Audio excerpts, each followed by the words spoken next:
going to try very quickly to get a bit of a shoddy demo of the lights now, the nearing completion. This lens itself is actually fucked, so apologies that it kind of blurs the rings a bit, but I haven't got round to taking the other ones apart yet, so for the moment it'll do, but it means it's a bit distorted here and across the lens, because I managed to melt it, pretty much most of it.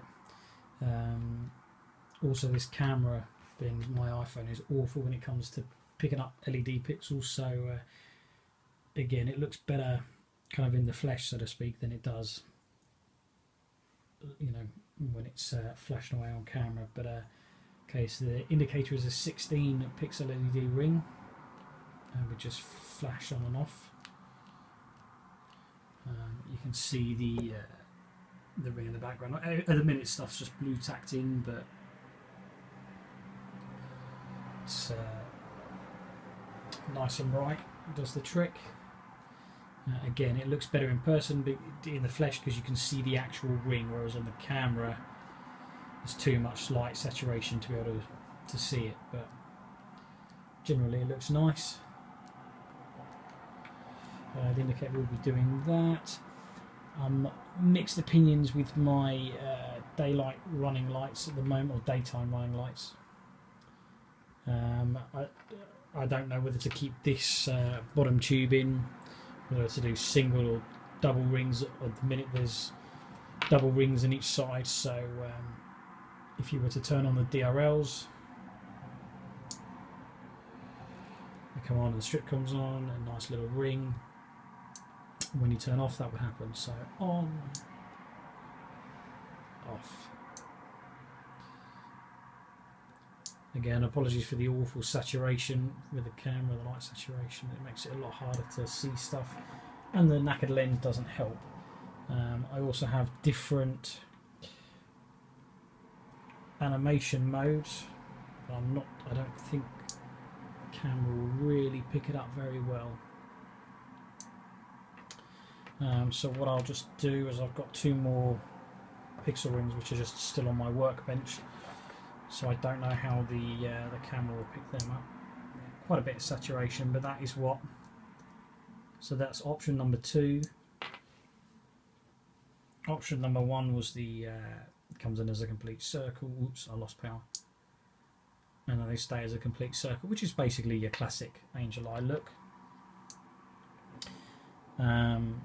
The second one is this, which is it looks better in the vehicle again, or in the lights, you know, if you can see it in the flesh. But that kind of struck me as a bit. I saw a Range Rover that had a similar looking effect, and I quite liked it. So that's what these are.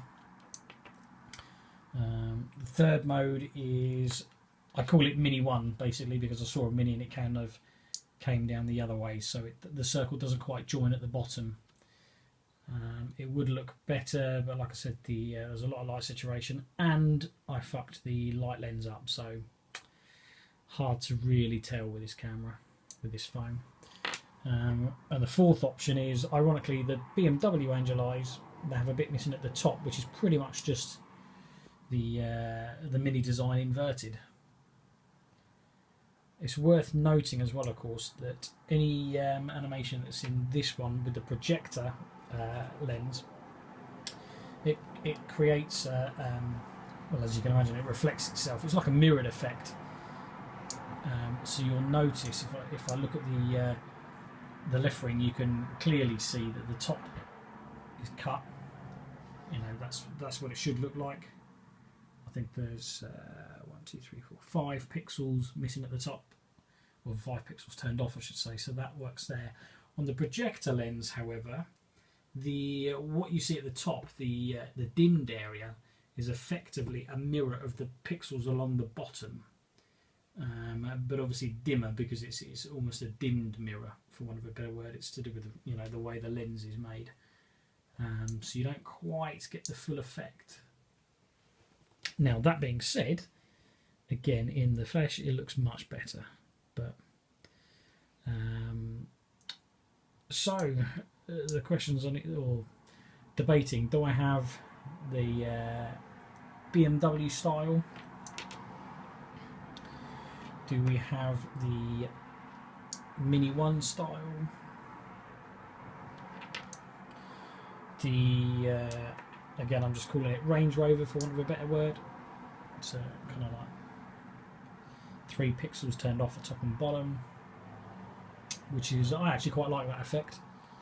And then the normal one is just the complete set, so every single LED comes on. So option 1, 2, 3 or 4 would be better. Bearing in mind that I will just say the mode option is simply done using a potentiometer. So on the back of my headlight unit, I will drill a hole for the I'm going to call it the headlight selection option. Will be available sort of, you know, if I just decide one day I want a different number, I can just open my bonnet, turn the dial, and it will set. As I turn the dial, you'll see it flashes 2 to say now I'm on mode 2, 3 for mode 3, 4, so on. So as you rotate, it just changes whatever mode you're on. Obviously, once it's in place, leave it in place. So 1, 2, 3 or 4, which is better. And then of course we've got the indicator, and as we all know, with these DOL tubes, they do also have the what they call the switchback option. So you know, should I wire them up as well? Do I even need the ring indicator? If I'm going to do, I'm just going to turn them on so I can do the switchback thing. So that would be my indicator going. Oh, it makes the ring show a little better there because there's already lots of bright lights saturating the camera, so that actually comes out quite nice. The next question is whether or not when it indicates,